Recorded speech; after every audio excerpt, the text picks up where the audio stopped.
نحمده ونصلي على رسوله الكريم اما بعد فاعوذ بالله من الشيطان الرجيم بسم الله الرحمن الرحيم رب اشرح لي صدري ويسر لي امري واحلل عقدة من لساني يفقهوا قولي. السلام علیکم ورحمۃ اللہ وبرکاتہ.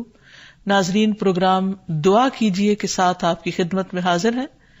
آج ہم انشاءاللہ آپ کے ساتھ گھریلو پریشانیوں سے نجات حاصل کرنے کی دعائیں شیئر کریں گے. اس موضوع پر آپ سے گفتگو ہوگی کہ کس طرح ہم اپنے خاندانی زندگی کو، اپنی معاشرتی زندگی کو خوشگوار بنا سکتے ہیں اللہ سبحانہ وتعالی کی مدد کے ساتھ.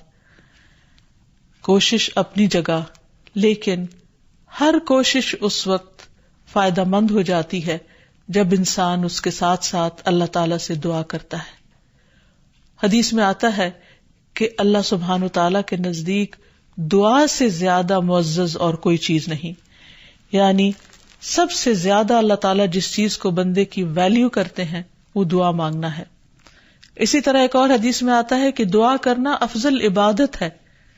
یعنی انسان جب اللہ تعالیٰ کے آگے ہاتھ پھیلاتا ہے، اپنے دل کی پکار اپنے رب کو سناتا ہے، تو دراصل وہ عبادت کی حالت میں ہوتا ہے اور ایک افضل عبادت کر رہا ہوتا ہے.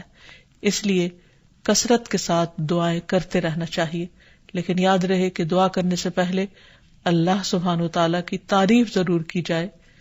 اس سلسلے میں تعریف کے بے شمار کلمات ہمیں احادیث کی کتابوں میں ملتے ہیں. انہی میں سے ایک آتا ہے کہ آپ صلی اللہ علیہ وسلم سے سوال کیا گیا کہ کون سا کلام افضل ہے. آپ نے فرمایا جو اللہ نے اپنے فرشتوں اور اپنے بندوں کے لیے چنا، اور وہ ہے سبحان اللہ و بحمدہ، سبحان اللہ و بحمدہ.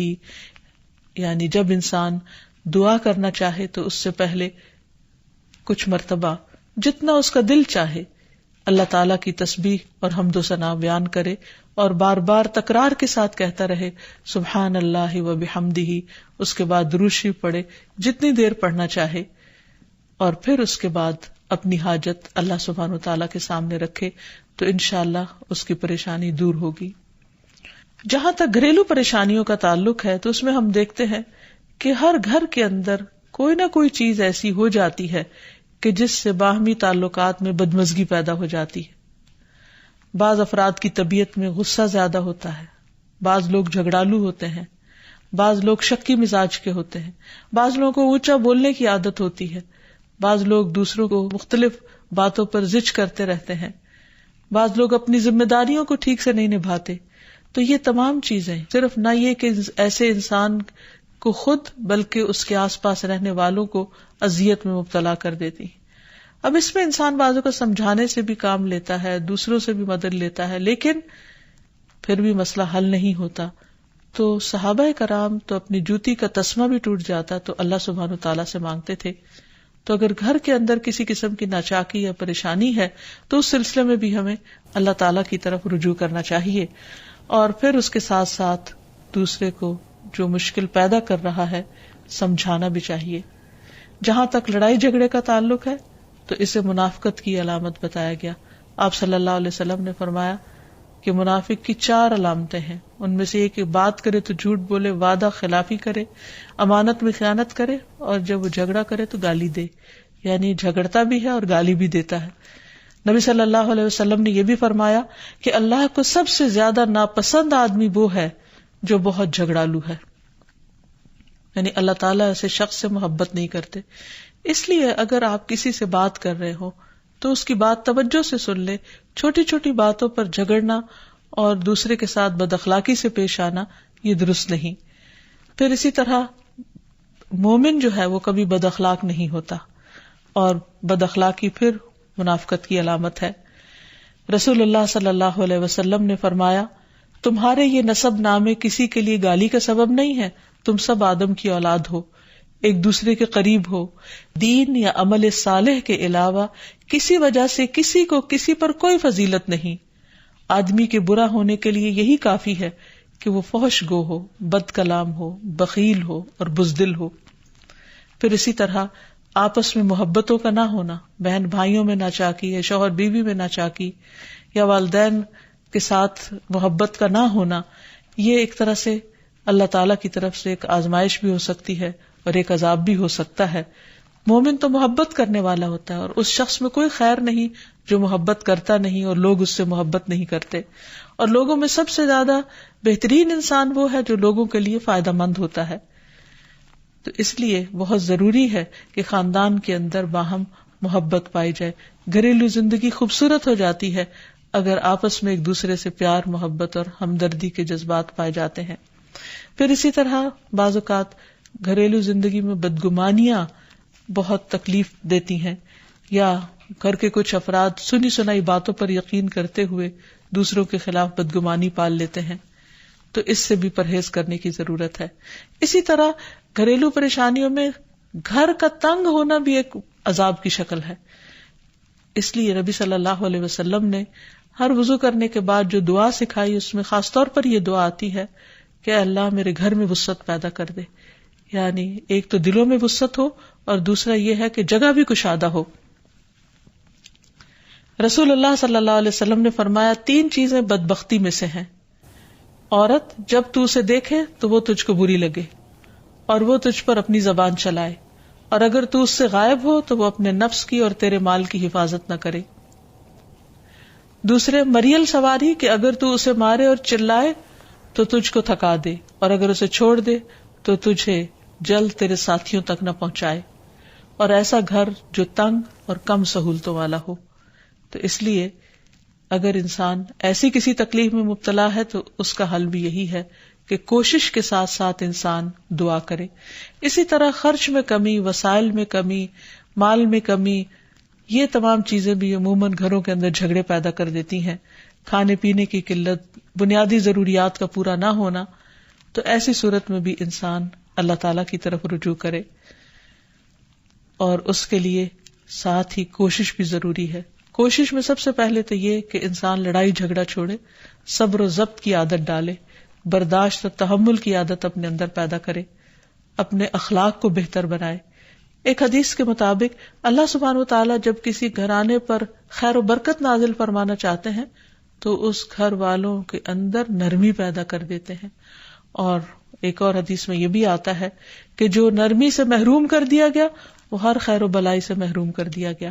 تو اس لیے گھر کے ہر فرد کو اپنے اپنے رویے پر غور کرتے ہوئے اپنے اخلاق کی اصلاح کرنے کی ضرورت ہے، اور دوسروں سے توقعات زیادہ رکھنے کی بجائے اپنا طرز عمل اچھا کرنے کی ضرورت ہے.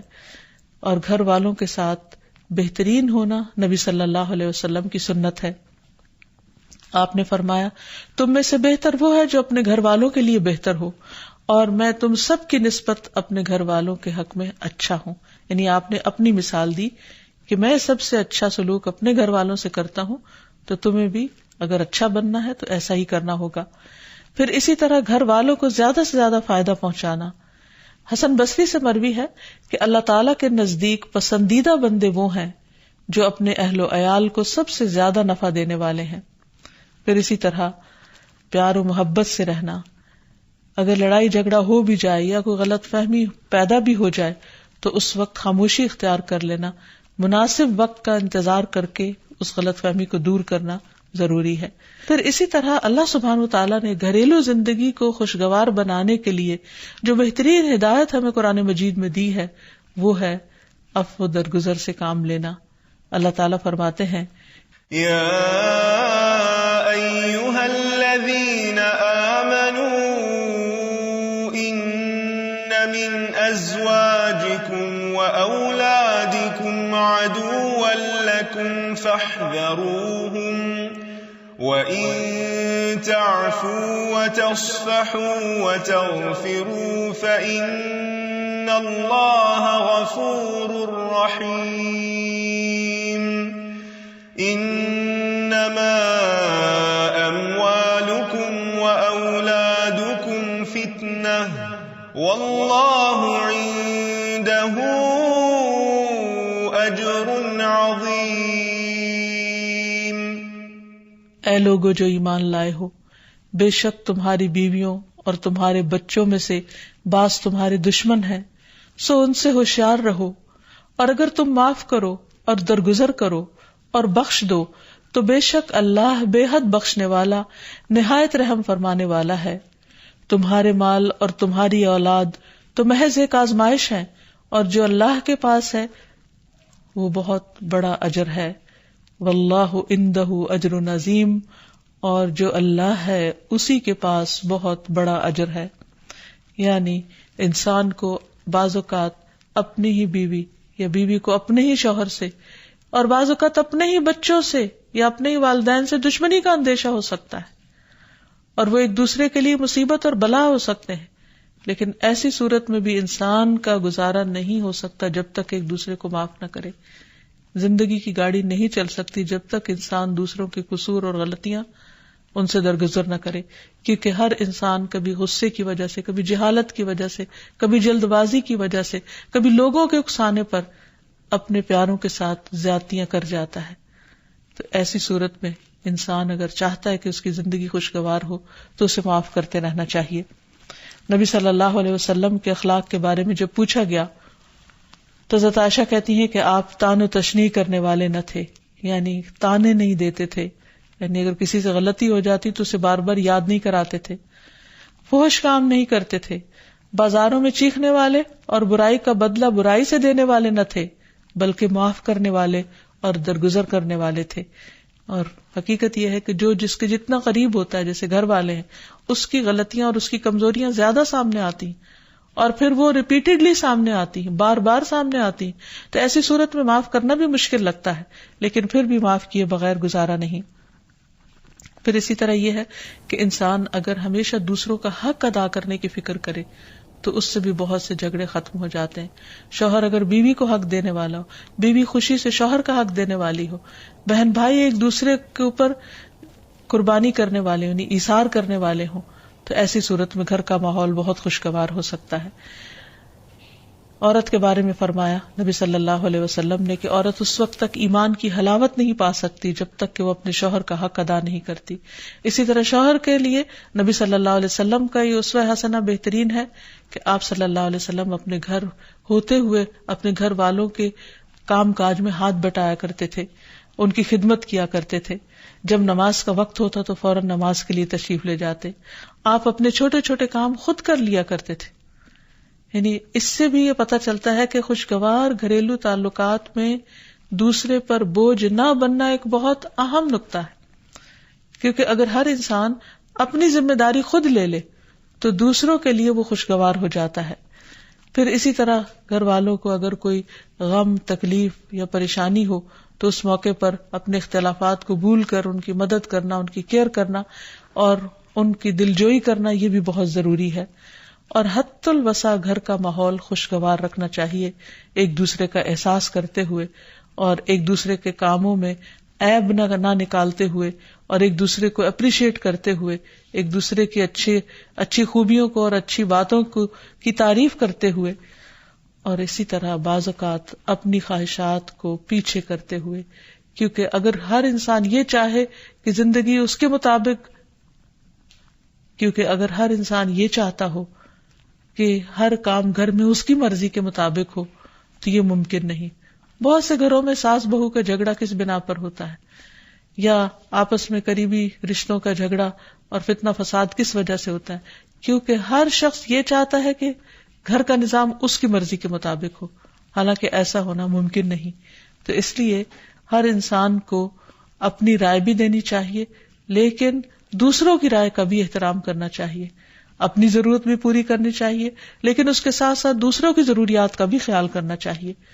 پھر اسی طرح بہت سے معاملات میں قناعت اختیار کرنی چاہیے، کیونکہ یہ زندگی بذات خود ایک امتحان ہے، اور اصل عیش و عشرت کی جگہ جنت ہے، دنیا نہیں، یا دنیا کا گھر نہیں. تو اس لیے ضروری ہے کہ مشکل حالات میں انسان اپنے عزیزوں کا، پیاروں کا، گھر والوں کا ساتھ دے، ان کی مدد کرے. مثلا شوہر کے اگر معاشی حالات تنگ ہیں تو بیوی ناجائز مطالبات نہ کرے. اسی طرح اگر بیوی بیمار ہے تو شوہر اس سے بہت زیادہ گھر کے کام کا مطالبہ نہ کرے. تو ایک دوسرے کے حالات کی رعایت کرتے ہوئے اگر انسان ایک دوسرے سے توقعات رکھے تو اس سے بھی حالات بہت خوشگوار ہو سکتے ہیں. اور پھر یہ کہ ہمیشہ دوسروں کی چھوٹی چھوٹی ایفرٹ پر ان کے لیے شکر گزاری کے جذبات ہونے چاہیے. مثلاً اگر کوئی آپ کو گھر میں پانی پلا دے تو آپ اس پر بھی شکریہ بولیں. ہم عام طور پر اگر گھر سے باہر کہیں ہوتے ہیں اور کوئی ہمارے ساتھ تھوڑے سا بھی احسان کا معاملہ کرے تو ہم اس کے احسان کو مانتے ہیں, لیکن گھر والوں کا احسان ماننا ایک مشکل کام لگتا ہے. تو اس لیے اگر ہم چاہتے ہیں کہ گھریلو زندگی خوشگوار ہو تو اس میں گھر والوں کے احسان کو بھی ماننا ضروری ہے. اور پھر چھوٹی چھوٹی اذیتوں کو بہت مینشن نہیں کرنا چاہیے, ان کا ذکر نہیں کرنا چاہیے, ان پر صبر کرنا چاہیے. تو جو شخص شکر اور صبر سے کام لیتا ہے اس کی زندگی لازماً خوشگوار ہوتی ہے. لیکن اس کے باوجود بھی اگر گھریلو زندگی میں تنگی ہو, تکلیف ہو, آپس کی ناچاکی ہو, دشمنی ہو, پریشانی ہو, بہت بے چینی ہو, تو پھر اللہ سبحانہ وتعالی ہی کی طرف رجوع کرنا چاہیے. کیونکہ قرآن مجید میں آتا ہے وَإِن يُرِدْكَ بِخَيْرٍ فَلَا رَادَّ لِفَضْلِهِ يُصِيبُ بِهِ مَن يَشَاءُ مِنْ عِبَادِهِ وَهُوَ الْغَفُورُ الرَّحِيمُ. اور اگر اللہ تمہیں کوئی تکلیف پہنچانا چاہے تو اس کے سوا کوئی اسے دور کرنے والا نہیں, اور تجھ سے کوئی بھلائی کرنا چاہے تو کوئی اسے ٹالنے والا نہیں. وہ اپنے بندوں میں سے جسے چاہے فضل سے نوازتا ہے, اور وہ بخشنے والا اور رحم کرنے والا ہے. تو اس لیے چھوٹی چھوٹی تکلیفوں پر بھی فوراً اللہ کا ذکر, اللہ کی یاد, اللہ کی تسبیح انسان کے دل کو سکون بخش دے. اور نبی صلی اللہ علیہ وسلم نے خصوصاً اپنی پیاری بیٹی فاطمہ رضی اللہ تعالی عنہا کو جب وہ گھر کے کام کاج کر کے تھک جاتی تھی, کیونکہ اپنے ہاتھ سے چکی پیستی, اپنے ہاتھ سے آٹا گوندتی, اپنے ہاتھ سے اپنے گھر کے کام کاج کرتی, بچوں کو لک آفٹر کرتی, تو بہت تھک جاتی تھی. اور اسی تھکاوٹ کی وجہ سے انہوں نے ایک دفعہ نبی صلی اللہ علیہ وسلم کے پاس جب کچھ قیدی آئے تو خادم کا مطالبہ کیا, لیکن آپ صلی اللہ علیہ وسلم نے ان کو خادم دینے کی بجائے یہ تسبیحات سکھائی اور فرمایا کہ جب تم اپنے بستر پر جانے لگو تو 33 بار سبحان اللہ, 33 بار الحمدللہ اور 34 بار اللہ اکبر پڑھ لیا کرو. اور اسی لیے یہ تسبیحات فاطمہ کے نام سے بھی معروف ہیں. تو رات کو خاص طور پر بستر پر لیٹ کر یہ تسبیحات ضرور پڑھ لینی چاہیے, کیونکہ یہ گھریلو کام کاج کی تھکاوٹ کا بہترین علاج ہے اور خادم کی جگہ کفایت کرنے والی دعائیں ہیں. پھر اسی طرح گھر میں وسعت اور کشادگی کی دعا, اللہم اغفر لی ذنبی ووسع لی فی داری وبارک لی فی رزقی. اے اللہ میرے گناہ معاف کر دے, میرے گھر میں وسعت پیدا کر دے اور میرے رزق میں برکت عطا کر دے. پھر اسی طرح چھوٹی چھوٹی پریشانیوں کے سلسلے میں مثلاً بچے کو چوٹ لگ گئی یا اچانک کسی وبائی مرض کا کوئی شکار ہو گیا تو علاج معالجے کے ساتھ ساتھ دعا کرنا ضروری ہے. مثلاً گھر والوں میں سے اچانک کسی کو کوئی ایسی بیماری آ گئی, کوئی سٹروک ہو گیا یا ہارٹ اٹیک ہو گیا تو سارے گھر والے پینک ہو جاتے ہیں. ایسی صورت میں پریشانی کا صرف اظہار کرتے رہنے سے اور غمگین رہنے سے مریض کی مدد نہیں کی جا سکتی. تو اس موقع پر اللہ تعالیٰ سے دعا کرنی چاہیے. اور ایک بہت خوبصورت دعا جو نبی صلی اللہ علیہ وسلم نے حضرت اسماء بنت امیس کو سکھائی تھی کہ آپ نے فرمایا, کیا میں تمہیں ایسے کلمات نہ سکھاؤں جن کو تم پریشانی کے وقت پڑھا کرو؟ اور وہ کلمات ہیں اللہ اللہ ربی لا اشرک بہ شیئا, اللہ ہی میرا رب ہے, میں اس کے ساتھ کسی چیز کو شریک نہیں بناتی.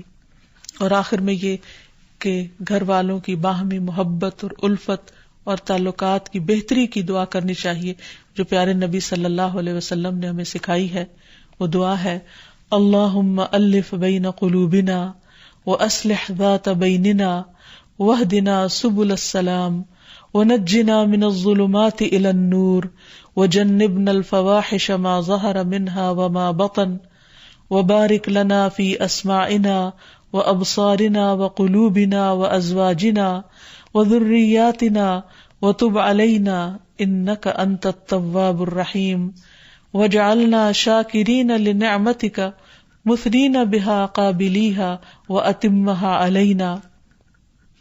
اے اللہ ہمارے دلوں میں الفت پیدا فرما دے اور ہمارے آپس کے معاملات کی اصلاح کر دے, ہمیں سلامتی کے راستوں کی رہنمائی فرما اور ہمیں اندھیروں سے نجات دے کر نور کی طرف لے آ, اور ہمیں تمام ظاہری اور چھپی بدکاریوں سے محفوظ رکھ. ہمارے کانوں اور ہماری آنکھوں اور ہمارے دلوں اور ہماری گھر والیوں اور ہمارے بچوں میں برکتیں عطا فرما, ہماری توبہ قبول فرما. بلا شبہ تو بہت زیادہ توبہ قبول کرنے والا اور رحمت کرنے والا ہے. ہمیں اپنی نعمتوں کا شکر ادا کرنے والا بنا اور ان کی تعریف کرنے والا اور ان کو قبول کرنے والا بنا دے. ان نعمتوں کو ہم پر کامل فرما دے، یعنی ان نعمتوں کو ہم پر تمام کر دے. تو کس قدر جامع اور خوبصورت دعا ہے جو نبی صلی اللہ علیہ وسلم نے ہمیں سکھائی. گھریلو زندگی کو خوشگوار بنانے کے لیے ان دعاؤں کو پڑھتے رہنا چاہیے، یاد کر لینا چاہیے، قبولیت کے مواقع پر پڑھنا چاہیے. اگر زبانی یاد نہ بھی ہو تو دیکھ کر پڑھ لینا چاہیے، اور اگر ان کا ترجمہ نہ آتا ہو تو اردو میں پڑھنے میں بھی کوئی حرج نہیں. لیکن اللہ تعالیٰ سے مانگتے رہیے، کیونکہ ساری مشکلات کا حل صرف اسی کے پاس ہے. وآخر دعوانا ان الحمد للہ رب العالمین. السلام